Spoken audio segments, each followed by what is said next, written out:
Bien, bonjour à tous. Donc mon intervention portera sur le droit électoral et les circonstances exceptionnelles. Donc bien entendu les circonstances sanitaires exceptionnelles pour être plus précis ici. Et tout d'abord, avant de commencer mon intervention, je voudrais remercier évidemment les responsables scientifiques et notamment Olga Mahmoudi, Serge Lama et Frédéric Rollin pour avoir pensé et organisé ce colloque virtuel. Alors, vous le savez, la question des élections a été centrale au début de cette crise du Covid-19, même si c'est plutôt un hasard pour la peine, mais il est certain que la question des élections a très largement participé à la dramatisation de la crise du coronavirus en France. D'ailleurs, si l'utilisation du mot de guerre par le président de la République 6 fois lors de son adresse à la nation était probablement excessif sur le plan de la lutte contre le coronavirus, et on sait qu'au final, c'est plutôt un état d'urgence sanitaire qui a été mis en place. Le parallèle peut être fait pour la matière électorale, il faut effectivement remonter à la Première Guerre mondiale ou à la Deuxième Guerre mondiale pour retrouver la nécessité de suspendre des élections en France. Et comme l'a indiqué le Conseil d'État dans son avis sur le projet de loi d'urgence, c'est effectivement une situation sans précédent dans notre histoire politique contemporaine.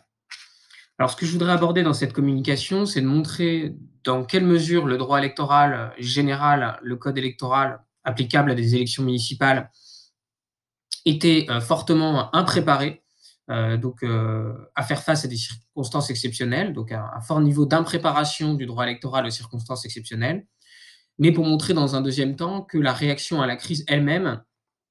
ne s'est pas faite sans heurts et contient aussi un certain nombre d'incertitudes qui fait que la réponse à la crise reste quand même fragile en toute hypothèse, ce qui doit conduire à la réflexion sur une disposition de crise en matière électorale. Alors, sur la question de l'impréparation du droit électoral aux circonstances exceptionnelles, ce qui est tout à fait significatif et ce qui a été remarqué au tout début de cette crise, lorsque la question de savoir s'il fallait reporter les élections municipales a été posée, c'est le constat que le code électoral ne prévoit rien pour faire face aux situations de crise, aux circonstances exceptionnelles. Et déjà, dans une décision de 1973, qui constitue une sorte de précédent, à propos d'une élection législative à la Réunion, le Conseil constitutionnel s'était plaint du fait que le code électoral ne prévoit rien pour faire face aux circonstances exceptionnelles. En l'espèce, il s'agissait du second tour d'une élection législative qui avait dû être reportée pour cause de cyclone. Et effectivement, le préfet avait reporté ce second tour, puis le gouvernement avait posé la date du second tour le dimanche suivant, ce que le Conseil constitutionnel avait accepté, mais en se plaignant du fait que le droit électoral ne prévoit rien pour faire face à des circonstances exceptionnelles. Alors, dans le cadre de ce vide juridique, finalement, la doctrine s'est accordée rapidement sur le fait qu'il fallait une loi pour faire face à la situation. Et effectivement, il est courant que des élections locales soient reportées par le biais d'une loi, même si d'habitude, c'est plutôt des reports qui sont anticipés très largement et qui sont liés à des considérations politiques, notamment le fait de ne pas vouloir que plusieurs élections se chevauchent. Là, on était dans une situation différente et la difficulté était que le premier tour était à une échéance très rapprochée. Alors, il aurait quand même été possible d'adopter une loi à ce moment, puisqu'il n'y a rien qui empêche l'adoption de lois très rapidement. Et il existe des précédents, notamment la loi de décembre 2018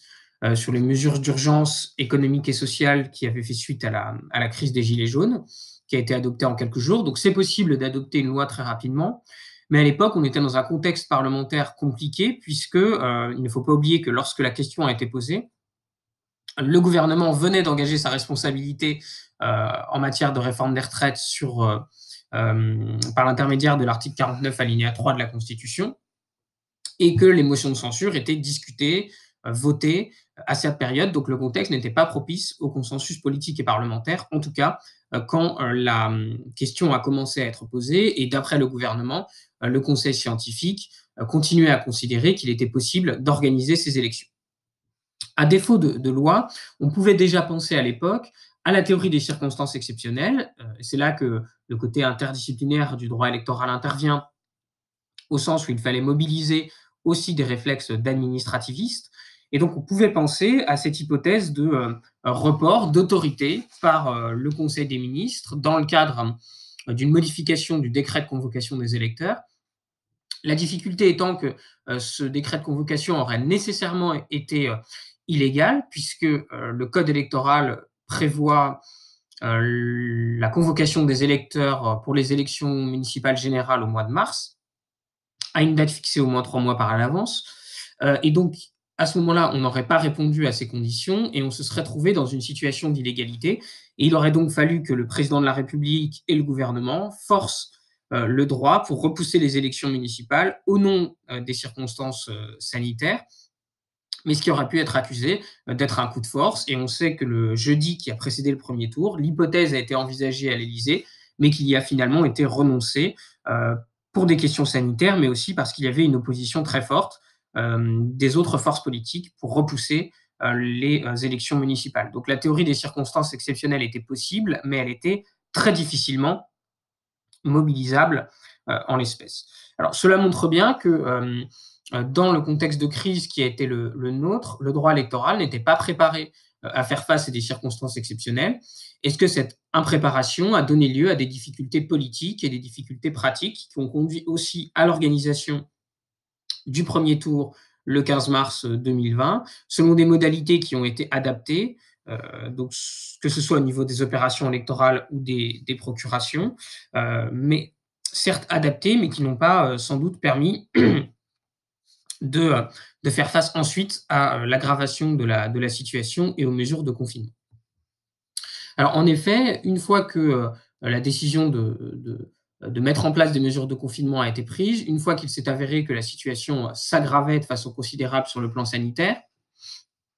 il n'était plus possible de maintenir les élections municipales qui s'étaient déjà tenues, alors que le samedi, le Premier ministre avait déjà adopté des premières mesures de fermeture des lieux publics. Donc, à partir du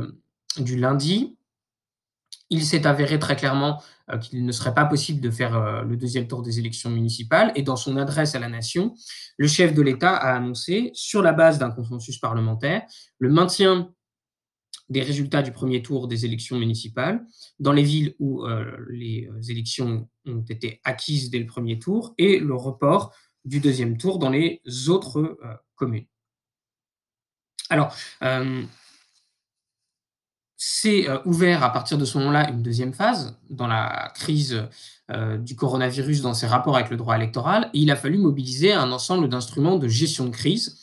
Mais même dans ces instruments de gestion de crise, on se rend compte qu'il reste des niveaux d'incertitude ou des problématiques, des acrobaties juridiques qui montrent que même dans une phase de crise, on a du mal à respecter fondamentalement l'état de droit, ou en tout cas la légalité normale. Alors le premier point, ça a d'abord été le décret du 17 mars, puisque le 17 mars, par un décret en Conseil des ministres, le deuxième tour des élections municipales a été abrogé. Ce décret lui-même est très en marge de la légalité, puisqu'il ne respecte pas le principe selon lequel les élections municipales générales doivent avoir lieu en mars. Il ne respecte pas non plus le principe selon lequel le deuxième tour doit se dérouler dans la semaine qui suit le premier. Et donc ce décret est très en marge de la légalité, et la question se pose de savoir ce qu'il se serait passé si quelqu'un avait attaqué ce décret par l'intermédiaire d'un référé liberté. Alors là, le Conseil d'État aurait pu soit attendre volontairement que la nouvelle loi soit adoptée, mais au final, cette loi a mis quand même une bonne semaine à être adoptée, donc elle a été plus longue que prévu dans son adoption, ou alors il aurait pu faire jouer les circonstances exceptionnelles, mais on était déjà finalement dans une situation baroque sur le plan de la légalité. Le même type d'acrobatie juridique s'est produite avec le report de l'installation des conseils municipaux, puisqu'au départ, le gouvernement était favorable que dans les communes où l'élection a été acquise, les conseils municipaux s'installent malgré tout entre le vendredi et le dimanche, mais on le sait, c'est quelque chose qui a été extrêmement mal reçu sur le terrain. Et les élus locaux ont finalement obtenu du gouvernement le report de l'installation des conseils municipaux, mais là aussi, selon une acrobatie juridique, puisque c'est finalement une déclaration du Premier ministre au Sénat qui a entraîné le report des conseils municipaux, alors que la loi d'urgence était débattue mais n'avait pas encore été adoptée, donc elle n'était pas en vigueur au moment où les conseils municipaux étaient censés s'installer. Et c'est donc sur la base d'une simple déclaration, finalement, que les conseils municipaux ne se sont pas installés. Certains d'ailleurs se sont installés, ce qui a conduit dans le projet de loi d'urgence à devoir prévoir une disposition suspendant l'élection des maires et des adjoints, ainsi que les délibérations qui ont été votées par les conseils municipaux qui n'ont pas respecté les déclarations gouvernementales. Donc on voit qu'on est là aussi dans la réponse à la crise dans le cadre d'une acrobatie juridique. S'agissant de la loi d'urgence qui a été votée, là aussi, donc finalement, les parlementaires ont réussi à surmonter la situation grâce à l'adoption de cette loi, mais la procédure a été plus longue que prévu et elle a été plus difficile que prévu, puisque au départ était envisagé un vote conforme de l'Assemblée nationale, puisque le texte avait été examiné en premier lieu par le Sénat. Et finalement, ce vote conforme n'a pas eu lieu et il a fallu aller jusqu'à la commission mixte paritaire pour adopter ce texte. Alors heureusement, ce texte a été bien adopté en commission mixte paritaire. Un consensus parlementaire et politique a finalement été trouvé par les parlementaires pour résoudre cette crise, et tant mieux, parce qu'il n'y aurait rien eu de pire qu'à d'avoir sur cette question, à la fois électorale, mais aussi et surtout sur l'état d'urgence sanitaire, une loi adoptée en dernière lecture par l'Assemblée nationale seule. Alors ceci étant, ce consensus parlementaire n'a pas été si facile que cela à obtenir, et notamment, les débats ont achoppé sur un point très politique, voire politicien, qui a pu poser des difficultés, à savoir la date de dépôt des déclarations de candidature pour le second tour, puisqu'au départ, le gouvernement voulait que ce point soit fixé par une ordonnance. Les sénateurs avaient exigé la date du 31 mars 2020 pour déposer ces déclarations de candidature pour le second tour, ce dont les députés ne voulaient pas. Et en commission, puis en séance, les députés ont fait retirer en fait cet amendement du texte, ce qui fait qu'on avait un désaccord, et c'était probablement le principal point de désaccord entre l'Assemblée nationale et le Sénat sur cette question de déclaration de candidature, de dépôt des déclarations de candidature, puisque les sénateurs voulaient en fait garder au maximum le lien entre les deux tours, là où l'Assemblée nationale voulait attendre la fin de la période du confinement. Heureusement, nous avons eu un consensus, puisque finalement, la date de dépôt des déclarations de candidature est fixée en fonction de la date du décret de convocation des électeurs, donc elle devrait avoir lieu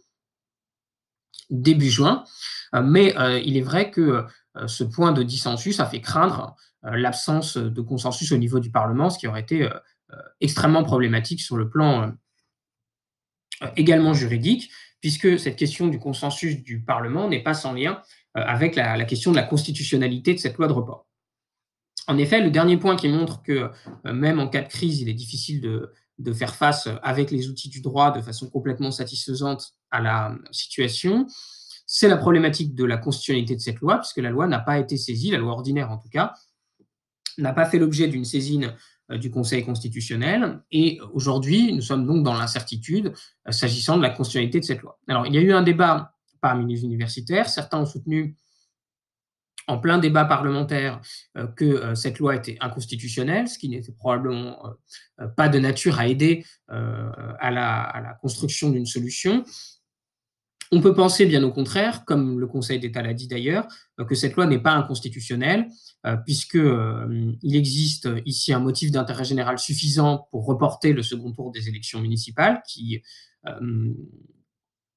est constitué dans les circonstances sanitaires exceptionnelles que nous connaissons. Et par ailleurs, le contrôle des lois de report des élections, de manière générale, dans la jurisprudence constante du Conseil constitutionnel, est extrêmement limité, comme beaucoup de lois électorales d'ailleurs. Et en l'espèce, on peut penser que le Conseil constitutionnel